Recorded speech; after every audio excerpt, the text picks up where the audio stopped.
A'udzubillahi minasyaitonirrajim.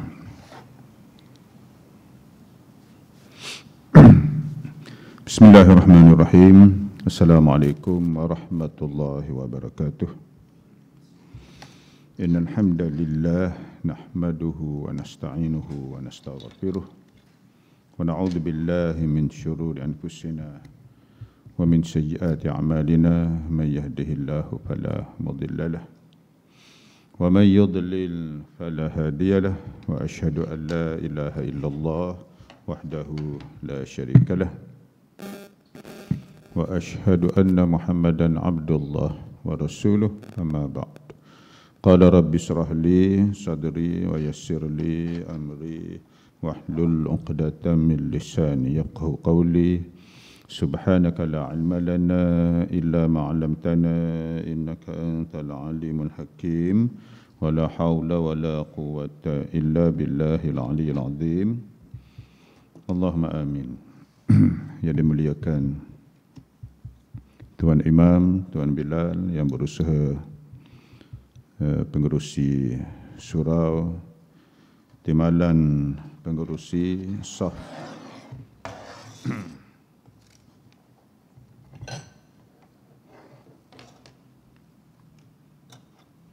saf kepimpinan jawatan kuasa surau Ad-Diniyah. Seterusnya yang dikasihi tuan-tuan dan puan, muslimin dan muslimat sidang jemaah sekalian. Kita sambung pengajian kitab Mau'izatul Mu'minin, bimbingan mukmin. Jadi tajuknya bab keburukan sifat bakhil, al-bukhlu, dan juga harta. Keburukan al-bukhlu, bakhil, dan harta benda ataupun dunia. Sebelum ni kita menyentuh manfaat harta benda dari segi agama dan dunia. Malam ni kita menyentuh mudarat, bencana ataupun keburukan, bencana yang dibawa oleh harta benda terhadap agama dan dunia. Sebelum ni manfaat, malam ni sebelum ni manfaat, malam ni keburukan harta benda. Apa dia? Ada tiga yang besar. Di dalam agama ada tiga besar yang dibawa oleh harta benda. Yang pertama, harta itu boleh mempengaruhi seseorang untuk berbuat benda-benda mungkar, benda yang Allah murkai, benda maksiat. Bila dia banyak harta benda, sesuai pula dengan nafsu dia, keinginan dia, dia boleh menterjemahkan kehendak dia, nafsu dia. Pasal apa? Ada harta benda. Kalau nafsu ada, keinginan ada, nak buat sesuatu benda yang maksiat, benda buruk, tapi tak ada duit, tak jadi juga. Duk pendam begitu je. Tapi ada harta benda, dia boleh buat apa saja, dia boleh beli apa saja. Pasal apa? Tidak dipandu oleh agama. Biasanya harta benda begini, biasanya sumbernya pun dah tak betul dah. Sumber pengambilan dia, biasanya begitulah. Kalau sumbernya tak betul, biasanya dia mudah untuk dihalakan kepada benda-benda maksiat. Harta tipu, harta curi, harta riba, harta rasuah, biasanya akan dibelanjakan ke tempat judi, ke tempat apa lagi tu. Biasa begitu. Tempat-tempat maksiat, judi, beli nombor ekor, beli apa, belanja sini, minum-minum, mabuk-mabuk. Biasa begitu. Pasal apa? Sumbernya tidak betul. Jadi ada manusia, bila Allah uji dengan kemewahan, dengan kaya, dia mudah hanyut. Masa duk miskin dulu, tak ada kerja, baik je jemaah masjid surau. Baik je. Nampak Allah uji dengan kekayaan, dengan ada pangkat, ada jawatan, boleh kumpul harta benda, dia alignment dah lari dah. Dulu cantik je alignment dia, pak-pak tayar dia cantik je. Bila dah uji dengan mewah, alignment pak-pak tayar pun dah lari dah. Kena pergi buat alignment lain. Buat alignment pun tak jadi juga. Chamber dia dah patah. Kena ganti chamber lagi. Kan masalah tu. Jadi ada manusia begitu. Diuji dengan kemewahan, dia sudah tergelincir dari jalan Allah Ta'ala. Jadi ada harta benda begitu, boleh menyebabkan tuannya melakukan perkara yang dimurkai oleh Allah Ta'ala. Itu harta yang menjadi ujian, yang menjadi bencana. Sebaliknya ada juga. Makin kaya dia, yang kita dah sentuh sebelum ni, manfaat harta benda. Makin kaya dia, makin berpangkat dia, makin banyak dermanya. Ada juga. Makin banyak kebajikannya, makin banyak sumbangannya. Ada juga. Allah uji, makin meningkat imannya. Ada juga orang begitu. Tapi ada yang sebaliknya. Itu nombor satu. Yang kedua, harta ini boleh menyebabkan orang yang memilikinya memuaskan nafsu keinginan kepada keseronokan dan kegembiraan. Kegembiraan sekalipun hanya sampai batas yang dihalalkan sahaja. Yang pertama tadi, dia buat benda yang Allah murka, dosa. Yang kedua ni, dia seperti membazir pula. Membazir itu sendiri benda yang tidak dianjurkan di dalam agama. Saudara syaitan itu, asyaitan. Innal mubadzirin kanu ikhwanas syayatin. Sesungguhnya orang yang suka membazir itu adalah saudara mara kepada syaitan. Bukan dia buat benda, beli benda haram ataupun buat benda haram, tapi bila dia buat satu benda yang halal, pembaziran. Order makanan dia 2 orang saja, dia dengan isteri dia. Order penuh meja. Perut kita ni besar mana sangat nak makan sampai makanan penuh meja? Tak logik. Besar mana perut? Perut besar pun tak boleh isi juga banyak-banyak. Yang untuk 5-6 orang makan, dia order dia 2 orang saja. Kemudian yang lebihnya masuk baku sampah. Pembaziran. Bila buat majlis, panggilnya tak ramai, tapi makanannya, hidangannya, kemeriahannya seperti panggil 1000 orang.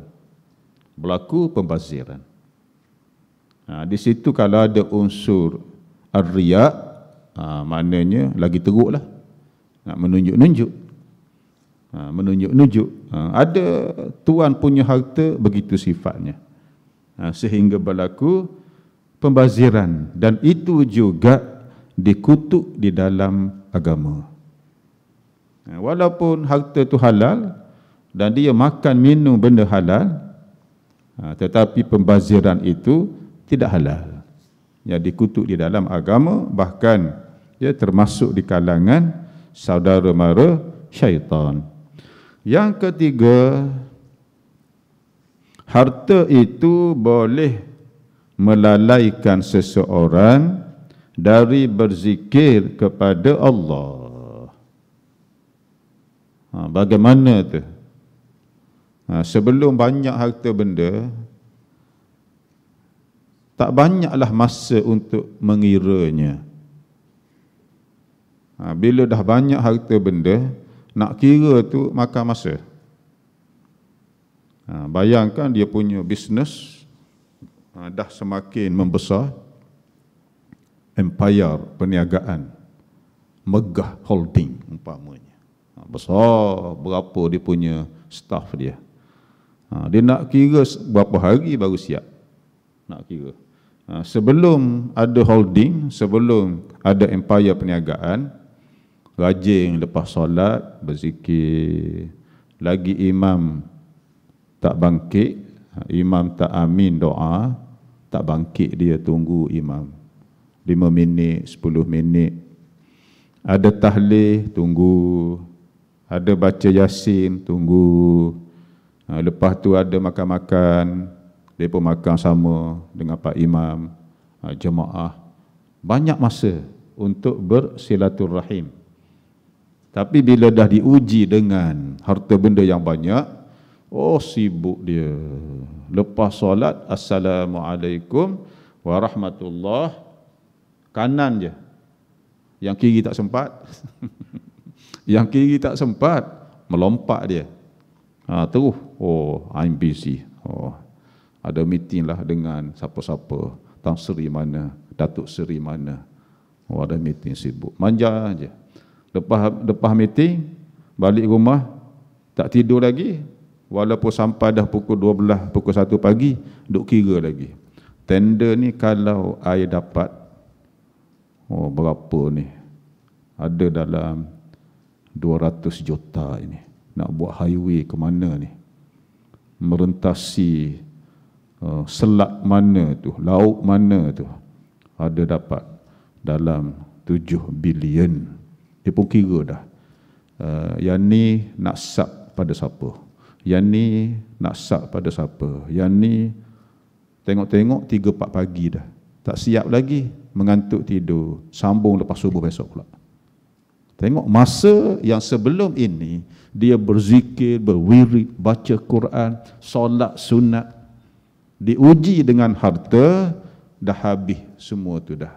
Tak ada masa nak wirid, nak baca yasin, nak berzikir, nak baca Quran. Tak ada dah. Semua tu. Pasal apa? Harta sudah mengatur kehidupan dia, bukan agama. Ni naya. Naya sibuk. Bila kita ni di akhir umur disibuk dengan harta benda, maknanya naya lah. Kalau di akhir umur Allah sibuk kita dengan agama, dengan zikir, baca Quran, amal-amal soleh, itu tanda keberuntungan. Tanda keberuntungan. Di akhir-akhir usia ni sibuk dengan agama, sibuk baca Quran. Rasa nak mengaji, sebelum tu tak berapa fasih, rasa nak mengaji Quran, perbetulkan tajwid. Surah-surah ayat lazim sebelum tu tak hafal, rasa nak hafal. Yasin pun tak hafal, rasa nak hafal.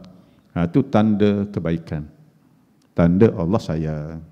Terutamanya di akhir-akhir usia, Allah nak pilih mati di dalam husnul khatimah. Sebaliknya, dah akhir-akhir umur semakin sibuk dengan harta benda, payah. Kecuali Allah nak beri rahmat kepada dia. Ini 3 yang besar. Harta benda yang membawa mudarat. Dengan arti kalau kita tu berada di mana-mana salah satu dari 3 tadi, maknanya kena buat muhasabah. Kena buat apa? Muhasabah, koreksi. buat koreksi kepada diri sendiri. Harta ini benda al-amanah. Allah suruh jaga, diuruskan, bukan harta yang menguruskan kehidupan kita. Tetapi kita yang menguruskan harta. Bila harta ada campur dengan nafsu tadi, golongan pertama tadi, nafsu pun tinggi, habislah dia. Tak sama maksiat orang kaya yang banyak harta dengan maksiat orang miskin nak buat. Keinginan ada, tapi tak ada harta benda, tak boleh buat juga. Tak sama tu. Tengok ujian kekayaan. Ujian kekayaan. Malah kadang-kadang ujian harta benda ni lebih teruk berbanding ujian kemiskinan. Kadang tu lebih teruk. Miskin ni kebergantungan dia kepada Allah mungkin lebih kuat. Duk sembahyang, lepas tu berdoa. Khusyuknya dia berdoa. Khusyuknya berdoa. Pasal tak fikir apa dah. Tak fikir apa dah. Orang kaya berdoa segelintirnya, dia tengah berdoa pun lama imam ni. Aku nak pergi ni, ada meeting dengan siapa ni. Dalam keadaan begitu. Kemudian penyakit orang berharta ni di antaranya, penyakit banyaklah. Di antara yang besarnya ar-riya', at-takabbur. Ini tu dua penyakit yang besar orang kaya. Ar-riya'u wat-takabburu. Riya' dan takabbur. Bangga, sombong. Tu di antara. Ada, bukan semualah, yang bagus pun ramai. Tapi mudah kena ke penyakit ni. Mudah kena kalau tak jaga. Tak jaga hati dia, mudah tergelincir. Pasal penyakit riya' dan juga penyakit takabbur ini, dia mudah hinggap kepada mereka yang ada kelebihan berbanding orang lain. Kelebihan yang besarnya, kelebihan harta benda. Kelebihan harta benda. Kelebihan yang lain pun boleh bawa juga. Dia ada ilmu yang banyak. Bawa takabbur dan riya' juga. Kemudian dia ni keluarga yang bagus. Boleh bawa juga benda tu.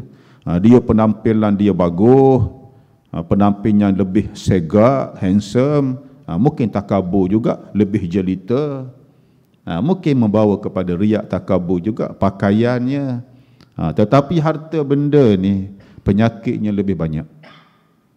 Walaupun dia dia tidak, katalah penampilan dia tidak segak, tidak handsome, tapi kaya raya, boleh hinggap penyakit takabur. Nampak? Jadi bila diuji dengan harta benda, banyak kena jaga. Sepatutnya harta benda itu membimbing kita untuk lebih hampir kepada Allah Ta'ala. Kita kena ingat hadis yang kita sentuh sebelum ni. Apa dia? Harta kita ini, yang betul-betul hak kita, 3 sahaja. Yang pertama, kita makan, kita minum, jadi darah daging. Itu memang confirm hak kita. Dah masuk dalam mulut kita. Makan, minum, dah darah daging dah. Tak ada orang boleh ambil apa dah. Masuk mulut kita, jadi hampas, jadi apa. Yang kedua, yang kita pakai, kita guna. Pakaian, baju, jubah, serban, kasut, selipar. Kita pakai apa? Pakai sabun, pakai shampoo, ubat gigi, beruh gigi. Yang kita guna. Tadi kita makan, minum, masuk dalam tubuh. Masuk dalam tubuh. Yang kita pakai itu untuk tubuh yang luar. Jadi hak kita. Sehinggalah kita tak nak pakai, bagi kepada orang ke, bagi wakaf kepada orang ke, itu hak kita. Kita makan, kita minum, kita guna, kita pakai. Yang ketiga, yang kita infaq fi sabilillah. Yang tu kita simpan di bank akhirat. Simpan di bank akhirat. Kita akan guna bila kita mati sekarang tu. Yang kita duk simpan di bank atas dunia ni, yang tu bila mati tak boleh guna. Kita boleh guna ketika hidup sahaja. Pergi cucuk ATM. Bila mati, tak ada orang mati hidup balik cucuk ATM, tak ada. Yang tu untuk orang hidup. Yang kita nak cucuk ATM, mudah faham ni. Nak cucuk ATM bila kita mati kan, yang kita infak fi sabilillah. Yang tu akaun akhirat kita. Kita infak, kita wakaf. Kita bina apa tu untuk maslahat orang ramai, maslahat orang Islam, maslahat manusia. Orang guna tu. Selagi orang guna, walaupun kita dah mati berapa tahun dah, berapa puluh tahun, berapa ratus tahun, pahala tetap mengalir. Pasal apa? Itu harta kita. Jangan kita ingat ya bila kita bagi derma, kita wakaf, kita sedekah, kita bina jalan raya, bina apa, madrasah ke, ma'had tahfiz ke, pondok mana. Jangan ingat untuk orang yang mengambil manfaat itu. Tetapi manfaat lebih besar ialah untuk kita sendiri. Memang kita nampak atas dunia, kita buat sekolah, buat ma'had tahfiz, budak-budak pergi belajar. Duduk pun selesa. Maknanya kita buat cantik bagi budak belajar tahfiz, belajar pondok selesa.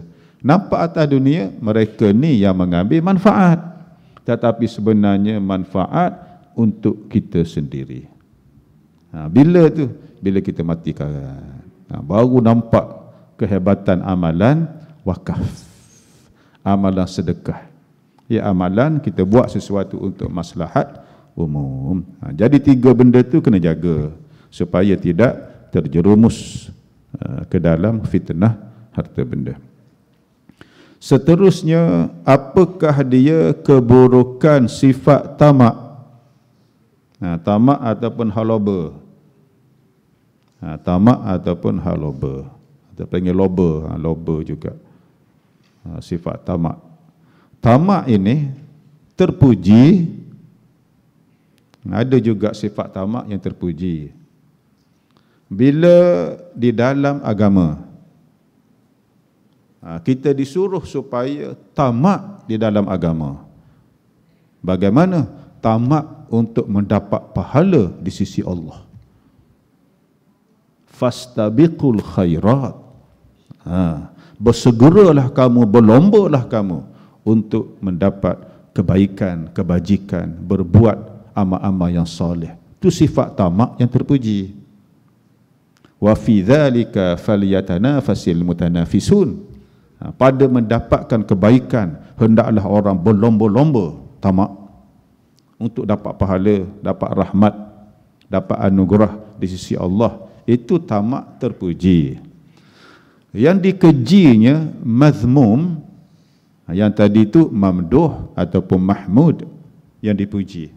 Yang mazmum, yang dikeji, tamak dalam bab harta benda.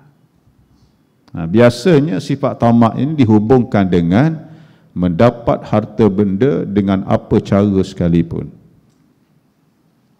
Halal ke, haram ke, tak ada dalam kamus. Semuanya halal. Semuanya halal. Ya haram pun jadi halal juga. Pasal apa? Sifat tamak. Dan sifat tamak ini tidak akan pernah puas. Dia fikir, oh kalau aku dapat apa? Dapat 10,000, oh cukuplah sebulan. Dapat 10,000 sebulan. Oh kau dapat 15,000. Dapat 15,000. Oh kau dapat 25,000. Dapat 25,000. Oh kalau dapat 40,000. Bila begitu dia pun akan cari jalan. Yang malangnya kalau jalan yang dipilih itu jalan haram. Pasal apa? Target dia tu. Target sebulan 50,000. Pada hadu dia kata 10,000 pun dah okey dah. Tengok semakin membarah sifat tamak itu. Akhirnya jalan yang ada nak mencapai target dia tak ada dah kecuali jalan haram. Tipu sana, tipu sini. Tu pasal apa? Nak capai target. Ini malang manusia begitu. Puncanya sifat tamak. Bahaya sifat tamak ini. Bila kena hinggap sifat tamak, orang ni dia semakin jauh dari agama. Kalau sebelum ni duduk di masjid di surau, semakin menyepi muka dia dari masjid dan surau. Pasal apa? Target. Target itu.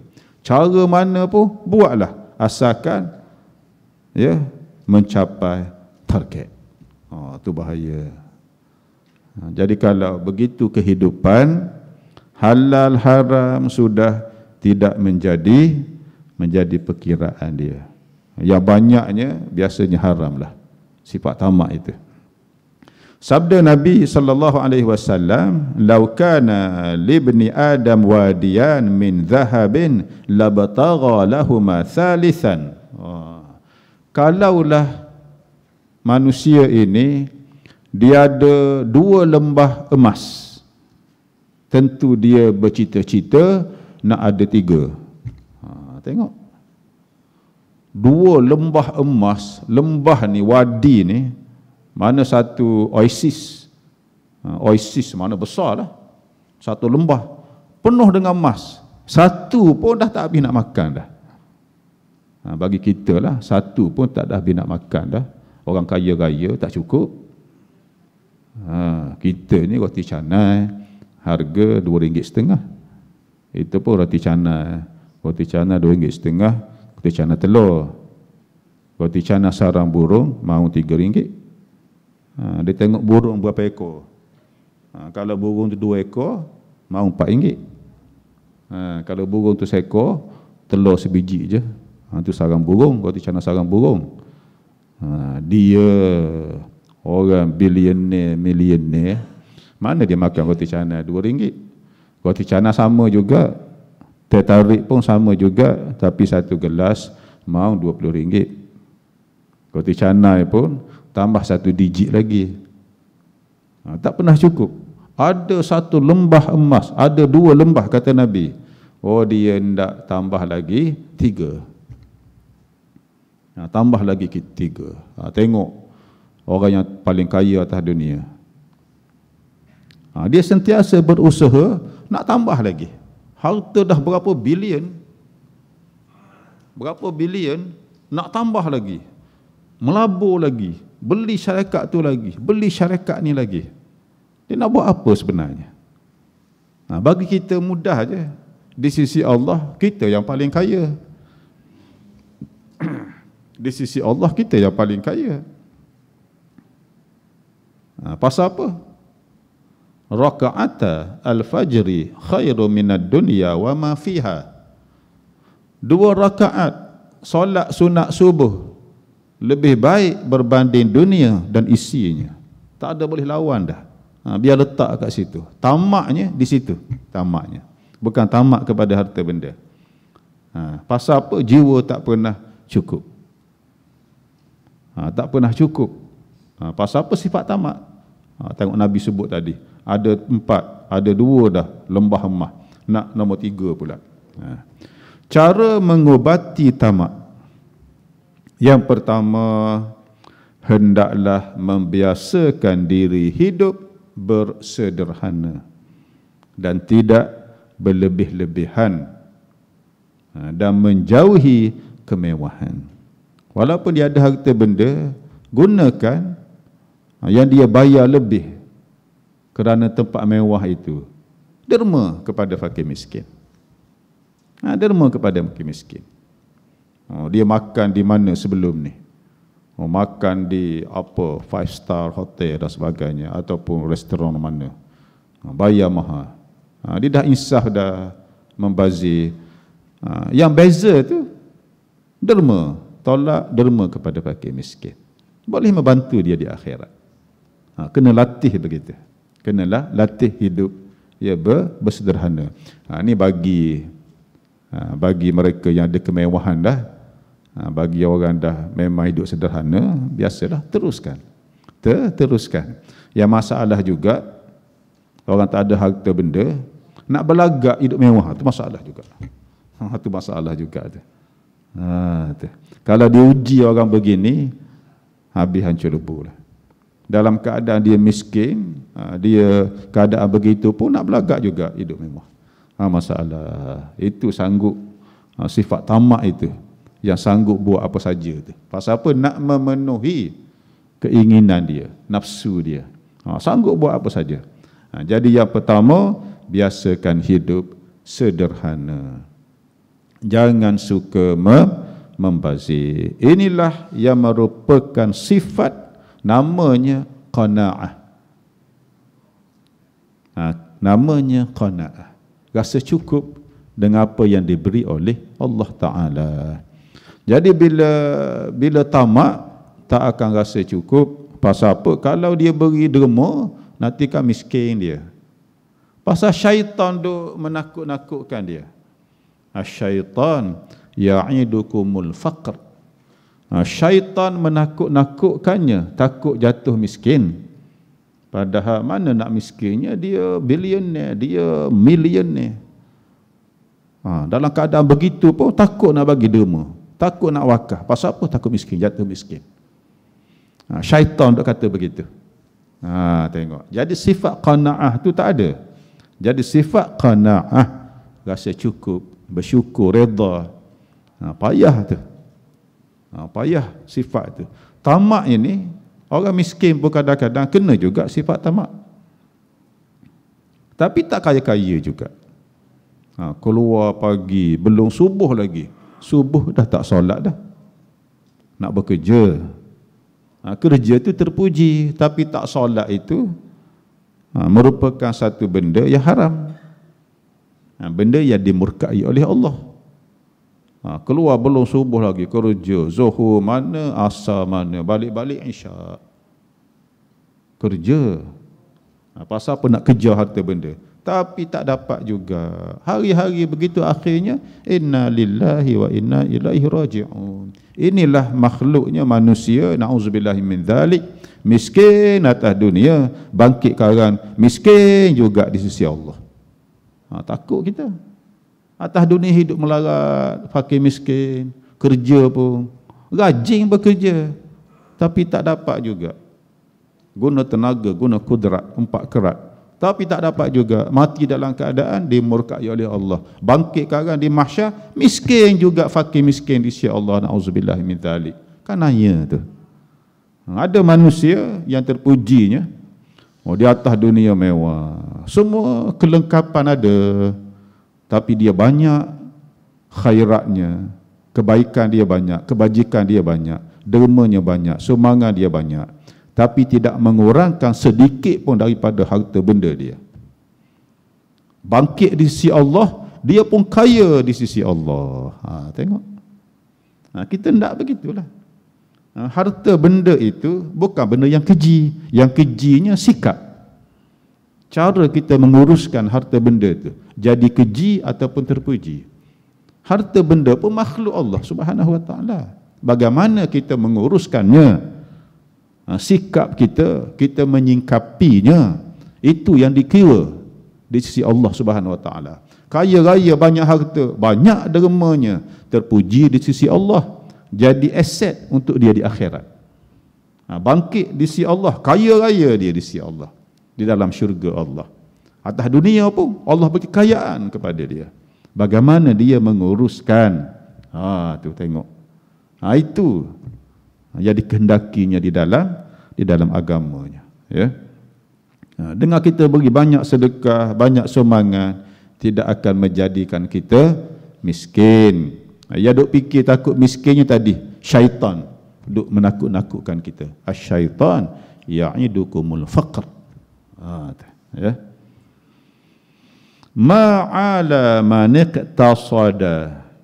Sebuah hadis, ma'ala maniqtasada. Tidak akan melarat, jatuh miskin orang yang hidup dengan bersederhana. Bahkan itulah yang terbaik. Di dalam hampir semua benda begitu, kalau boleh sebut begitu. Bersederhana itu adalah yang paling baik. Khairul umur awsatuha. Sebaik-baik benda ialah sederhana. Dalam agama pun buat lebih-lebih pun tidak terpuji. Sehingga apa? Sehingga memudaratkan diri dia sendiri. Dia sembahyang, siapa tak tidur malam, tiap hari, berganti minggu, ganti bulan, akhirnya jatuh sakit dia. Tak bagus itu, mudarat. Dia puasa sampai tak buka-buka, mudarat. Dia tubuh sehat, segar bugar, ada keinginan untuk berkahwin, tapi tak nak berkahwin, boleh berkahwin, mudarat kepada tubuh dia. Itu yang 3 pemuda pergi jumpa Nabi tu. Pergi rumah Nabi SAW. Masa tu Nabi tak ada, Aisyah ada radhiyallahu anha. Oh, aku nak cerita, nak tanya ibadat Nabi macam mana, itu je lah. Lepas tu seorang muda pun kata, aku ni solat malam tak tidur-tidur.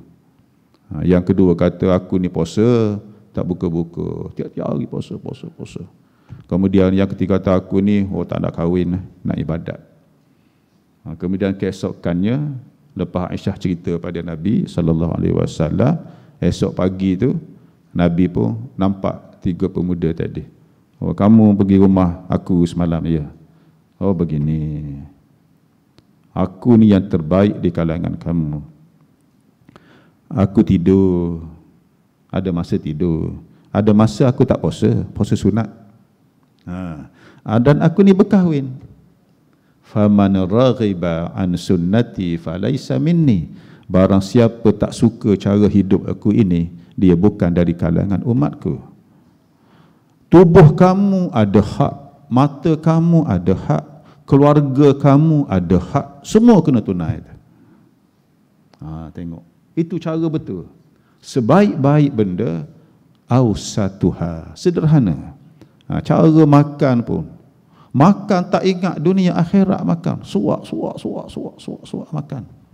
Bagus ke tidak? Tak bagus. Minum mentah-mentah lah. Air itu dia suka air sirap Bandung cincau, soda. Dia minum sampai berapa gelas, minum sampai termuntah. Kan tak bagus. Kita ni seperti gelas ni, kan dia ada limit dia. Saya ambil air ni, saya tuang dalam gelas ni, tuang. Dia pun naik sampai sini, penuh, saya tuang lagi. Apa akan berlaku? Air itu tumpahlah. Tubuh kita pun macam tu juga, dia ada limit dia. Bila paksa memudaratkan tubuh. Sebaik-baik benda sederhana. Dari segi kesihatan pun sama juga. Cuba makan gula 1 tan satu hari, amalkan sebulan, nak tengok apa berlaku pada tubuh.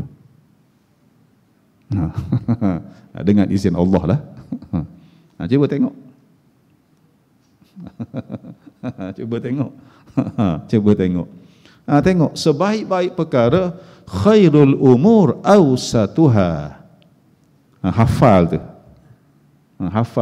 Khairul umur awsatuha. Sebaik-baik perkara sederhana. Cara pakaian pun sama juga. Sederhana, ada serban, ada kupiah, ada ridak, jubah pun okey, kan sederhana. Kalau tak sederhana, dia punya ridak 3 atas bahu dia. Kemudian serban lagi, kemudian dia letak ni lagi, ada bunga-bunga, klik. Kemudian hujung lengan baju ni ada ropo lagi. Ada ropo, nak pergi solat masjid, ada ropo bunga-bunga ni. Serban, atas ni letak bunga ekor kuda. Kan melampau tu. Melampau namanya. Nampak? Jadi benda ni sederhana, itulah yang terpuji dan terbaik di dalam agama sendiri pun. Tengok. Jadi kita hiduplah secara sederhana, insya-Allah ada banyak keberkatan. Hadis Nabi sallallahu alaihi wasallam, salasun munjiyat, ada 3 perkara yang boleh menyelamatkan. Dia ada munjiyat, dia ada muhlikat. Munjiyat ini benda yang menyelamatkan. Muhlikat benda yang merosakkan. Benda yang merosakkan. 3 yang munjiyat apa benda? Khasyatullah fi sirri wal alaniyah. Ada sifat takut kepada Allah, sama ada masa kamu bersendirian ataupun di depan orang ramai. Tak ada beza tu. Sifat muraqabah itu. Sifat muraqabah bahawa dalam hatinya Allah sentiasa duk tengok dia, pantau dia. Jadi begitu, dia duduk kat mana pun, dia duduk seorang diri ke, dalam bilik mana ke, dalam hutan mana ke, dia tetap jaga sunnah ataupun syariat agama. Walaupun duduk seorang ataupun duduk depan orang ramai. Tak ada beza amalan dia. Pasal apa? Allah ada di mana-mana. Allah itu maha melihat, maha mengetahui. Oh, bahasa duduk seorang-seorang seperti Allah tak ada, tak nampak dia. Tak, Allah itu maha melihat, maha mengetahui. Jadi bila begitu, tak ada beza. Amalan dia begitulah. Takut kepada Allah Subhanahu wa taala. Dan yang kedua, perkara yang menyelamatkan, wal qasdu fil ghina wal faqri, ialah bersederhana baik ketika kaya ataupun ketika miskin. Tak ada beza dia. Kehidupan dia begitulah. Bila ada banyak harta, dia dermanya banyak. Itu kebaikannya.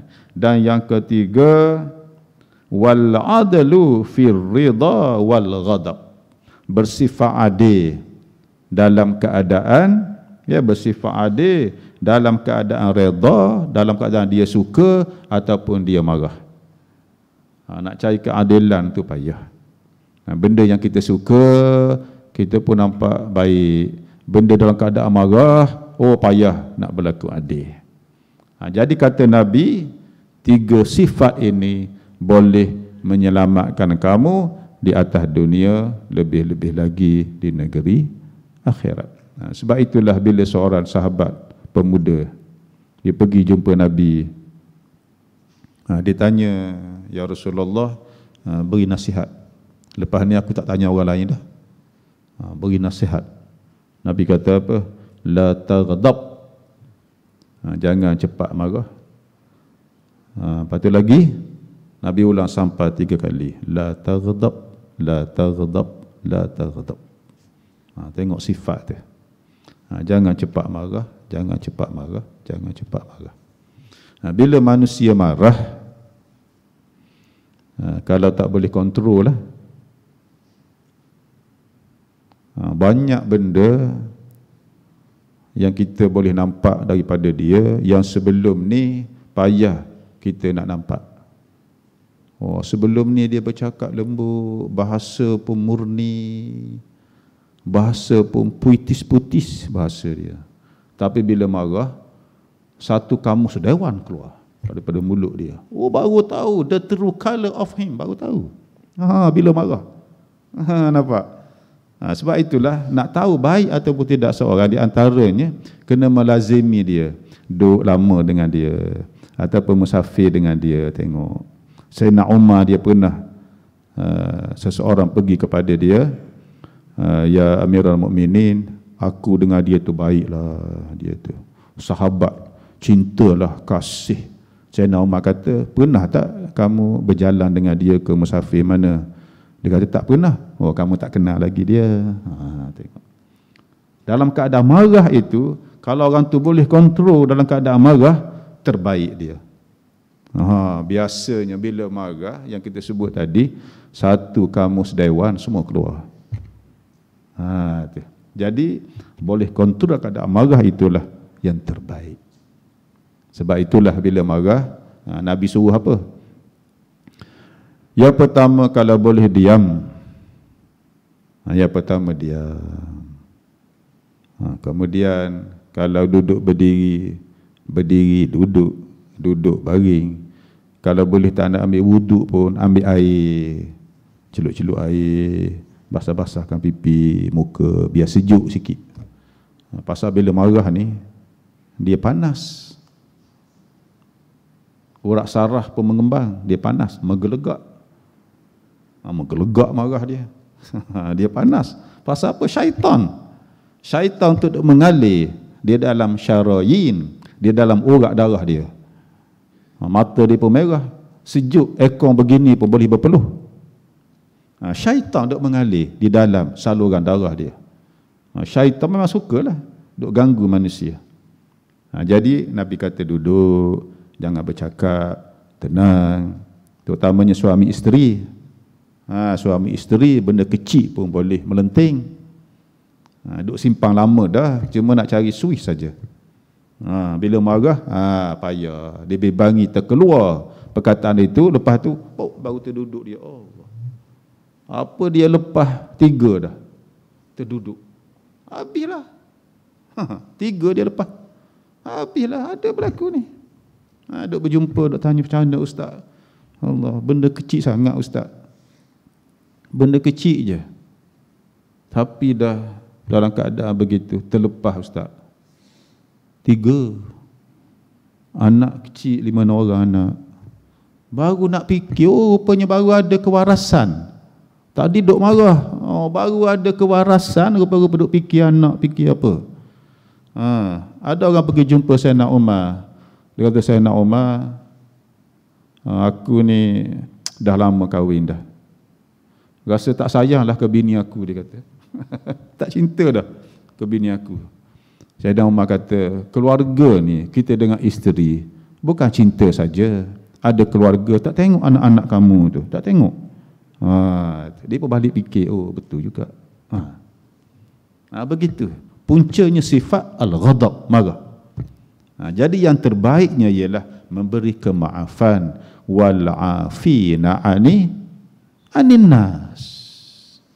Wal-afina anin nas. Banyak beri kemaafan kepada manusia yang lain, hati kita pun menjadi tenang. Tak ada nak stres, tak ada naik darah, tak ada apa. Pasal apa? Maaf lillahi ta'ala. Jadi itu yang boleh kita kongsi pada malam ni. Mudah-mudahan apa yang sama-sama kita dengar tadi diberi manfaat oleh Allah Subhanahu wa taala. Aku qouli hadza wa astaghfirullahal azim li wa lakum. Wassalamualaikum warahmatullahi taala wabarakatuh. A'udzu billahi minasyaitonir rajim. Bismillahirrahmanirrahim. Allahumma shalli ala Muhammadin wa ala ali Muhammad. Allahumma faqihna fid din wa 'allimna at-ta'wil wa hdina siratal mustaqim. Wa sallallahu ala Muhammadin wa ala ali Muhammad walhamdulillahirabbil alamin. Terima kasih.